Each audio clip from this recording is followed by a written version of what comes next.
Hello and welcome to episode 17 of VGN Weekly for October 8th, 2024. As always, we will recap all the week's action on the Virtual Grip Network and also bring you in-depth interviews with your favorite drivers, league owners, commentators, and more. Please subscribe to the channel and ring the notification bell so you don't miss any of our broadcasts that hit our airwaves. Also, if you're a league owner and you have a broadcasting need, please visit us at thevirtualgrip.net for info on how to get in touch with us.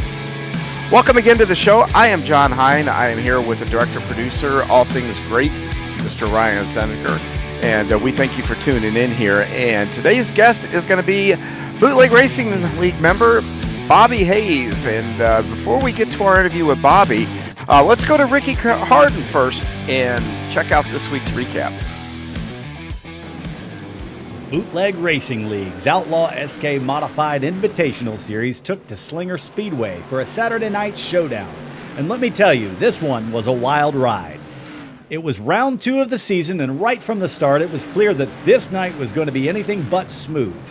Joe Segala started on the pole with Steve Hilbert at his side, but chaos struck almost immediately. Slinger wasted no time chewing up and spitting out drivers, with relentless cautions keeping everyone guessing. Segala kept his cool on the restarts, holding the top spot through the stop-and-go action. But with the field constantly shuffling, no one could settle into a rhythm. As we hit lap 62, a new contender emerged. Jeffrey Harden muscled his way past Segala, grabbing the lead right before another caution flew.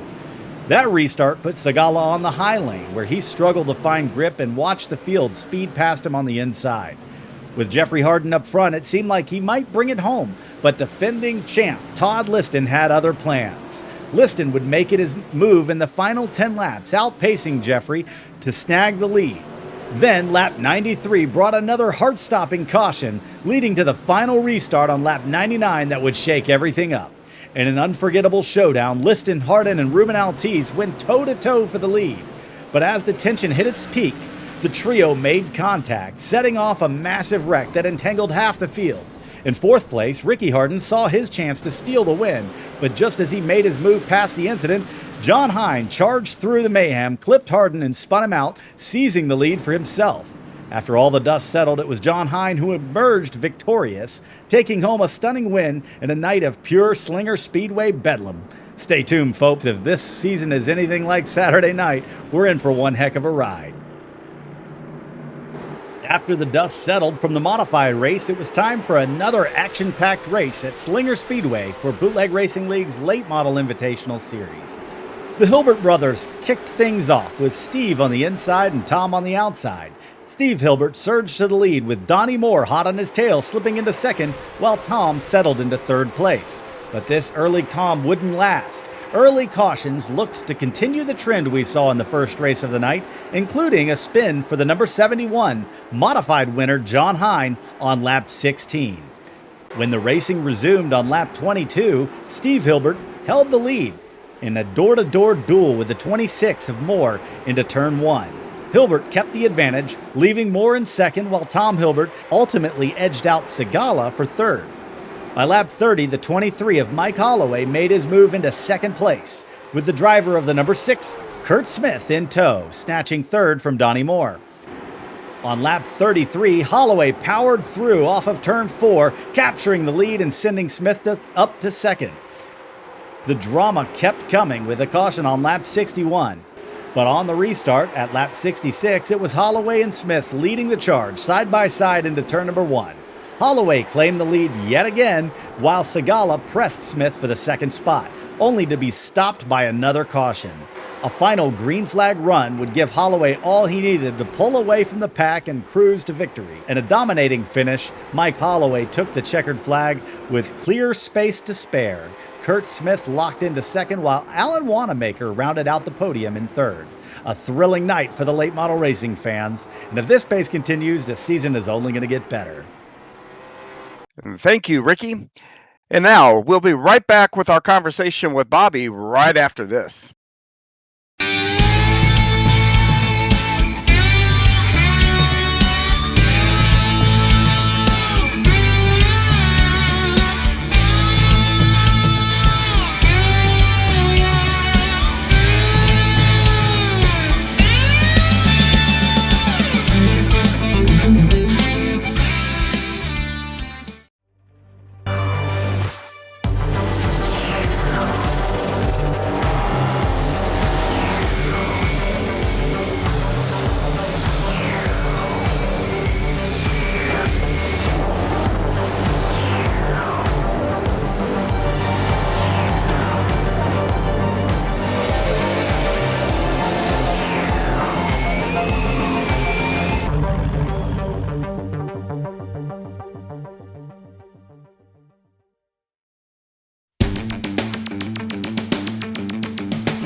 And welcome back. And now we're going to talk with Bobby Hayes this week. And Bobby has 394 BRL starts, so closing in on a milestone of 400 starts. But 317 of those have been on the dirt. He came to us way back when we were running dirt. First start was at Fairbury in a dirt street stock. Bobby does have 10 wins, 177 top fives, 281 top tens. And Bobby, welcome to the show. And how are you, my friend? Thanks for having me, John. I'm doing pretty good. And I'd like to clear up one little thing. I think all my wins on dirt are in the B main, so I've never actually won a feature on dirt. Hey, a win's a win is a win, especially with that crowd in those dirt races. I mean, and heat races were impressive. B mains were impressive. It was a fun deal when we were doing that. Some pretty good competition. So don't sell yourself short, man. Um, Well, hey, we always start these shows off with, the questions about, hey, how did you get into iRacing? Walk me through your sim racing journey. How did you find iRacing, and then how did you find the BRL? I think I found iRacing when dirt came out, I want to say. I saw it and I was like, they're finally making dirt. And at that point, I had to try it out. I got myself a wheel and then I was basically hooked within, I want to say, 3 days of racing. I think I spent the whole first day when I got my wheel just playing dirt on the 305s, the sprints, the street stocks, just running dirt. And I was hooked. Like I was running official probably every day as much as I could. And I think I even signed up for one of those back when dirt came out. They had the officials to be in the 310s to race for the on iRacing. And I think the best I did on that was the one night I got third, but it was like a nightmare on those. The first ever doing that, the guys were just wild out there. It's like no rules, no nothing. Just put it to the floor and hold on, pretty much is how it went. Yeah, I remember when it came out, and you could see a lot of guys trying something, a new discipline, and it's no different when I think any of us dirt guys go over and try to run asphalt. There's a learning curve there, and how to gain speed and keep your car under control and get in and out of the corners. So you definitely could see that when they first started out. Well, what was your favorite car when you first started out though? Those first, you said 3 days. So you said the 305s. Was that your car when you started? Yeah, I think the 305 and 360 is what I played the most initially. And then I got into the street stocks and I enjoyed the street stocks. And then I think I also did the Pro Late models a little bit, but for sure the street stocks and 305 just for something about those two cars I really enjoyed. And then just racing a bunch of officials. And then eventually I think I saw BRL one night on a Friday night, and then figured, well, I'm getting like top five, top threes in these officials. Let's try out this league out. I can do it. I remember my first night at Fairbury getting lapped and being like, how are these people lapping me? How are they so fast? Like it was so mind blowing at first, but to me, and just it was. I wish I could go back there and just start over again, be all brand new. But nah, I miss it. I definitely miss racing out on the dirt on Friday nights, man. Yeah. Yeah, you and me both. But you talked about coming in and doing those top threes and whatnot and doing well in the officials and that eye opening. I'd have to think though, even though you started out that way, I know there was points where you were up there running for wins and all that. You might not got one in the A, but you were definitely in contention a lot. What was that evolution like to find that pace to run with some of those cats? I think it was like after like my third season, just getting comfortable with the guys and knowing what to expect. And I think like my first season, I went out there and was like everything I could not to hit anybody, not to cause any trouble. And I don't think no matter what I did, I'd always end up hitting Joe Segala. It didn't matter. I would hit Joe, and it Poor would just Joe. be like I was like, oh, I don't like why do I get hit Joe? But then over time, I just got more comfortable, and I knew just do my line, just run my line, just do your thing, and trust the other guy. And then once I could just start trusting myself to know where I could be, everything just Yeah. started clicking for me. And then also It was just running practices with John Wilson too. Some nights we just go out there and just run sliders. I would just run out there, try to find John on the track, and just run a slider on him, and then he'd run it back, and then we could. I know there was a few nights we just run 20 laps, just running sliders, and that's all we would do every time we get out there and practice. So Yeah, that is a whole different beast over on dirt and all that. Well, you found VRL, so you came in, through the, running dirt. What made you decide to go ahead and start running the asphalt side of things? Because you're over on the asphalt. I think you were in the races last night at that little bull ring we were on. yeah, I think me and you started next to each other on both the races. And I tried following you up front in the SK, but I got to the outside on after one of the Oh, cautions, and I went all the way back, and I was like hoping we get another caution, but I went from like second to 10th, and I was like, yep, here we go. But yeah, that little track last night, man, man, man, man, man. That was yeah, an interesting night. when I came on and saw what track, I was like, I think I might just not go on tonight. And then I think we got to the late models too, and I think I just parked it. I think I came around the corner and Donnie was sideways, and I had nowhere to go. And I was like, yeah, I think I've had my fill of this track for one night. Um, yeah, that everything happened so fast there last night. But anyway, what made you decide to go ahead and start running the asphalt and stuff like that, and stick with the BRL, even though you're a dirt guy? Well, dirt went away, and I didn't have a choice. And I wanted to run in the league, so I just signed up for the asphalt. And I basically told Lo I was gonna not be at every race at the start of it because I kind of didn't know. I didn't know any of the tracks. I had not really run any of the asphalt tracks Mhm, when I got out of racing because all I did was dirt. So, and I'm still just getting comfortable in those cars. I think the SK is finally coming to me better, but the late model, for me, I run on a single monitor. I'm like most mhm. guys have the VR or triple screen, so getting the height and where I need to be for me is difficult at times. And then like for some reason in the late model, I just haven't figured out where to be. Because then SK I sit a little bit lower, and then the street stock I sit way higher. But for some Mhm. reason the late model, I just haven't found where I need to be to sit right, just to feel comfortable, I guess, out there. Yeah, and the late model, you're not just only trying to figure out how to drive the car and get the most out of the car, but you've also got to look after those tires, or they're not going to treat you very good at the end of those. So there's a lot going on with that late model, and transitioning from the dirt over to the asphalt. So outside of the views on your monitor, what part of the discipline have you found the most challenging?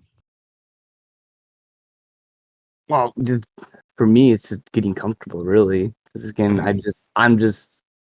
I think I'm so worried about hitting or wrecking someone else's race so much that I just sometimes just don't push it like I should at times too. And then I don't know, I just need to be more comfortable in certain situations that I haven't gotten into on asphalt. Whereas on dirt, because like you said, you go into this current, you're going to be next to someone side by side and almost out of control. Whereas on asphalt, you don't want to be out of control. You want to be more in control. So it's just for some It's a reason, different mindset. yeah, like I don't know why. I feel like asphalt should not be this difficult for me. And like I said, I've Whoa, been whoa, whoa. I gotta stop you right there. All the asphalt guys are now going, "Yep, that's right. Asphalt's more difficult." And no, come on, we gotta stick with the dirt's way harder.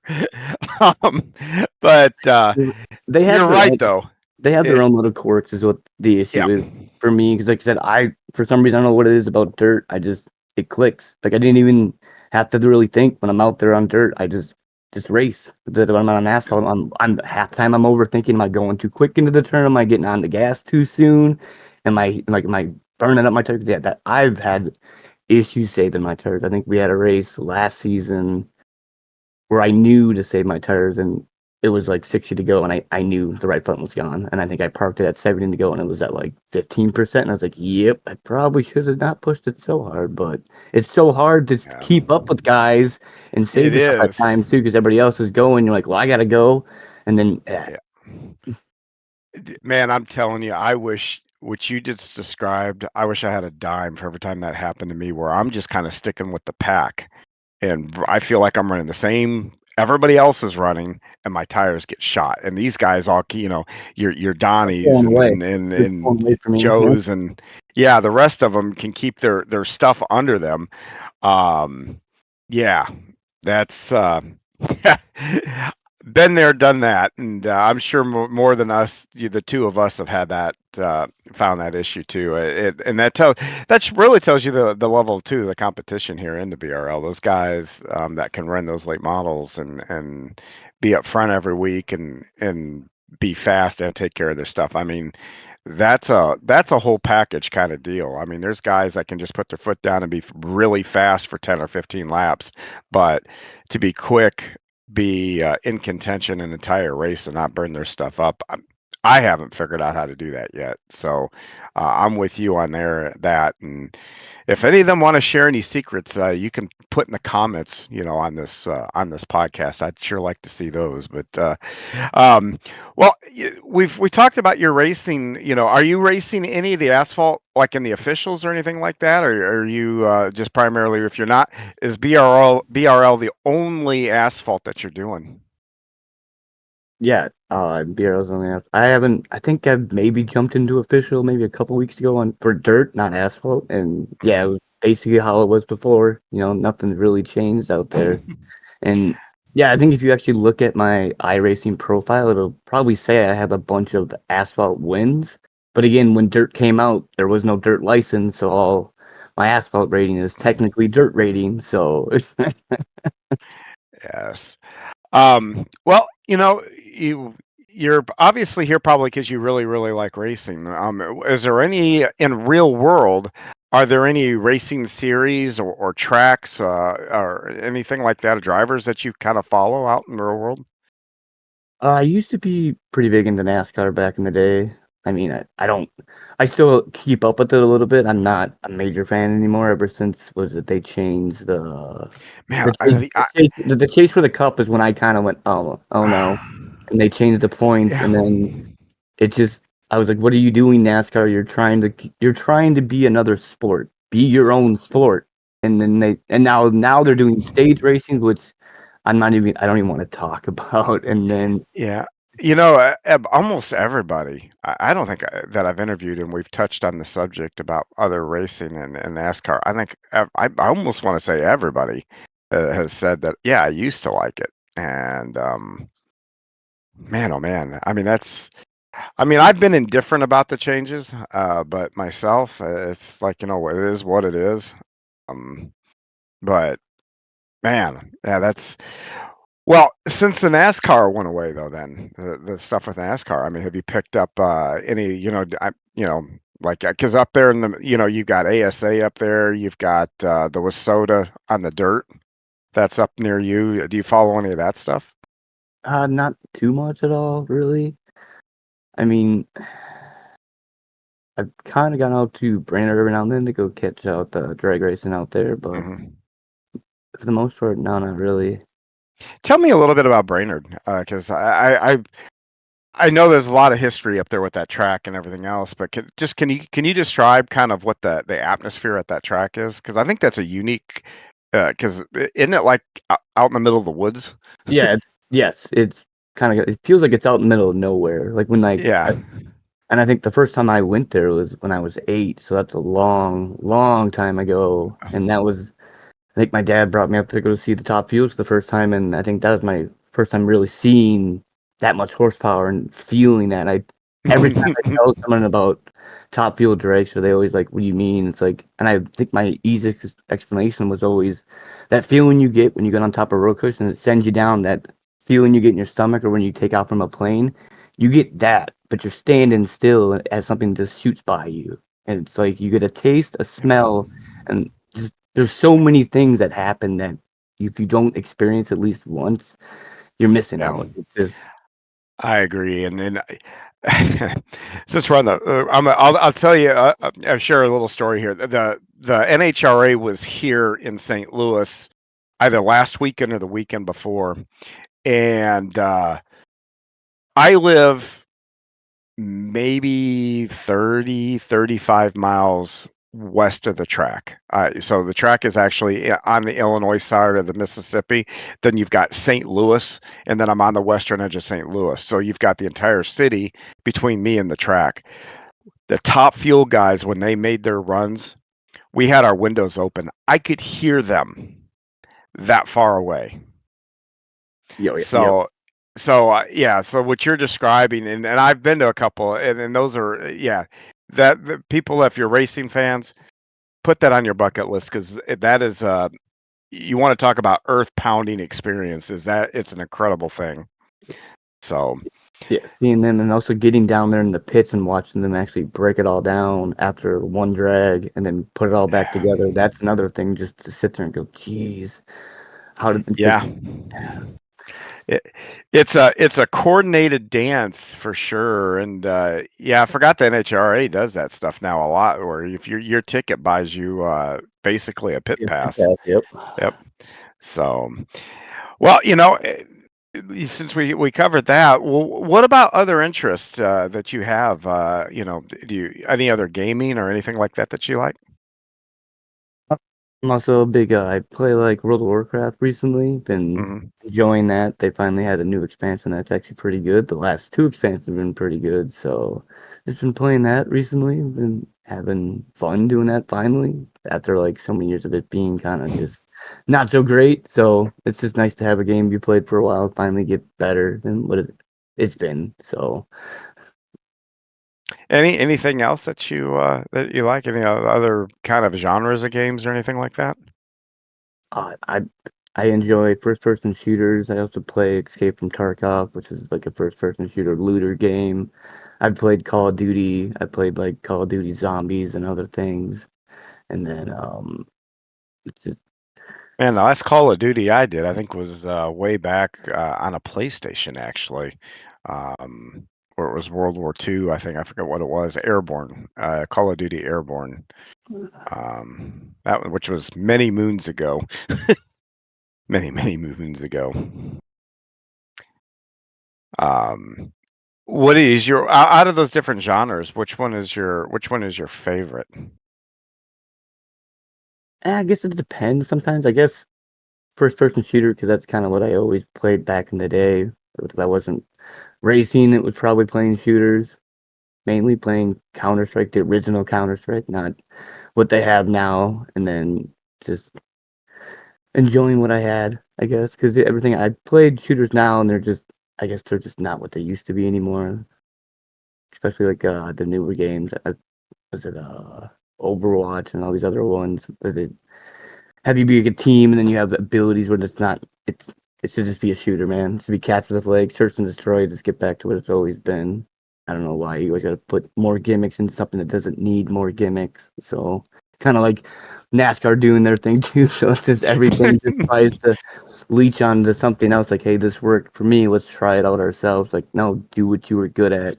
Do what works for you. You know, Yeah, I've some of these changes, and just not only NASCAR, but like the stuff you're talking about. Somewhere along the lines, it just dawned on me that it's geared for a younger audience. I no longer, I'm too old, I think, is what I've come to the conclusion for. I guess maybe I've got a longer attention span than some folks do now these days. Um, well, where can you tell me like where you're from, by the way? I'm from Minnesota, Minnetonka, Minnesota. Minnetonka. So you're up, pr- that's north of the Twin Cities, right? No, I'm like, Or west of the. yeah, I'm like probably 30 minutes from downtown Minneapolis, St. Paul. So I'm not too far from the Twin Cities, actually. So Nice. What do you do for work up there? I actually work on pools and spas in the summer. And then in the winter, I get laid off and then enjoy not working for 6 months and then come back on. Wait a minute. You work on pools and spas for the summer, so you work like what, 1 month a year up there? No, it's I'm giving you a hard time. I'm just thinking, man, what is it? I got family in Michigan, and to pull out your motorcycle, your boat, you get like 3, maybe 4 months to do that. yeah, that's about three. You get 3 good months, but yeah, Mhm. I mean, last winter we didn't even have a winter. I think we had three snowfalls that maybe sat on the ground for less than a week, which was insane. But no, I'm back working by mid-May. We're opening pools in May. So Wow. even if there's snow on the ground, You we can guys have open. had a lot of rain up there too, haven't you, this year? Not not that Because much as bad. I know the Dakotas and all that got just deluged I mean, a couple, 2, 3 times this year. we got a little bit of rain, but not as much. They're saying we're gonna have a really bad winter, so I'm expecting a bunch of snow this year. So it'll be fun dealing with all that again, because like always, the snow hits and everybody forgets how to drive in it. So it'll be so enjoyable to get back out there on the snowy roads. Nice. Um, well, the other events that have happened up there, were you able to see the borealises that have happened? Because I know they've been pretty pronounced for that part of the country. Were you able to check those out? No, those are if you go way up more up north, Hmm. near like more the boundary waters, when you're not getting the street lights diluting everything, so it's kind of hard to see Mm, over here. But if you get up north, because I've been up there in the boundary waters, and yeah, you can see everything. Like the sky is so beautiful at night. It's just you know what I mean, you don't get all the extra light. It's just everything. You look up, you can see a satellite just running by like every few yeah. seconds, cruising. So Yeah, I've only been to a couple places where I could see the satellites and that, like you said, and I think we actually saw the space station go by. I think when my wife and I went to Hawaii quite a few years ago, and you could actually see the space station shoot across the sky, which was pretty cool. Um, when you've been up there in the Twin Cities, so I got to presume that big Vikings fan then, right? oh yeah, yeah, been a Viking fan since day one. Been bleeding purple forever. So Well, day one for you was what era of the Vikings? Are you back with the Purple People Eaters? Are you, in the early '90s with Randall and Dante Culpepper? Or it would what? have been What that early '90s. I early would got '90s? I would have got into them when Carter probably joined up with them. And they Okay. pulled off they signed Chris Carter, and then a couple years later they signed that some no-name kid that no one else wanted named Randy Moss. That Denny Green gave a chance, but no one else would. And lo Denny and Green. behold, There's a name I haven't heard in a while. I liked him. yep. Good football coach. Yeah, I remember. I mean, I was never a big fan, but I've been an NFL fan for years. I remember when they had Tommy Kramer, and so I must be a bit older than you are, but Tommy Kramer and Ahmad Rashad, and then some of those guys. So yeah, I don't go back to the Tarkington days, but right after that for that. But I'm like I said, not a just a NFL fan, not necessarily a Vikings fan. Do you get to go to any of the games or anything? Have you been to any of the games recently? Yeah, I've been to a few of the games. I think I I went gotta when ask then, how loud is that stadium? it's loud. It's loud. I used to think the Metrodome was pretty Mhm. loud. This place, yeah, it's insane. I've gone to the. I saw the Twins play the Cubs, or not the Cubs, but the Tigers at the Metrodome, and man, I don't know how those guys caught fly balls there with that roof, because I would lose them up there in that. But I remember how loud that was, 'cause I went there when when Kirby Puckett and that crew was in, and they were competitive, and I think they got a World Series. We were up there visiting, and man, I do remember that place being really loud. But that other one's louder. Yeah, the new place. Yeah, the new Wow. place is insanely loud. Yeah, when they get the skull chant going, it's pretty loud in there. I was actually, yeah, they played today over in London. I was kind of mad that we had a home game and not our home, so we couldn't really have that defensive pressure. But eh, they still got the win today, so I guess that's all that matters, right? They did. Rogers made it interesting. You guys are probably all having flashbacks up there, or when he got the ball back. There's a couple minutes left today. So, you've seen that movie before when he was in a different colored green jersey, huh? Yeah, I've seen that before. I just always know not to get too excited because I think they went up what 17-0. It was 17-7 Yep. at half, and it was like, don't get excited yet. This team has this way to make it stressful. No matter what they do, they can't just put them away. I think that's the last three games we've had. We've had the game basically sealed, and we let the other team just walk right back to the game. So We've covered now your football likes and kind of where you work and live and all that kind of stuff. The one thing that I love about Minnesota is, and obviously the lakes and all that. I got friends that I used to go up to Bemidji with, but is there anything that you ever like get out and go around to any of the areas? And is there a particular area like in Minnesota you just kind of like to like get away for the weekend? I'd probably going out to Lake Minnetonka because that's probably one of the most big famous lakes that's Hmm. out here or close to me. But I probably like my favorite place out here is up north at the Boundary Waters. I haven't been out there in a couple years, but getting up there and just getting away from the states and getting away from people was a pretty cool place to be. You go up there and kind of just canoe around. There's not many other things that can bother you up there, you know. Just get away from all the electronics, get away from everybody, and just kind of be at peace up there. I think one of the coolest spots up there is you can be on part of Minnesota and across the lake is literally Canada, and you can paddle right over there. Just be over in Canada, and then go right back over to Minnesota. Have you ever done any ice fishing? A little bit when I was younger. Really? So you're Like, crazy enough to walk out on that ice and cut a hole in it and heat up? hey, Did you doing that? we're crazy enough to drive cars and put houses out Oh, on it. I know. I have friends. Like I said, I have family over in Michigan, and they've tried to get me to drive out on a lake before in a vehicle, and I'm like, nope, mm-mm. Hey, it It's just not needs to be happening. a certain thickness on that ice, and then you can get out there. Nah, I don't care. You can tell me that, but I'm sure if I search the internet somewhere, I'm sure someone's driven and fallen in.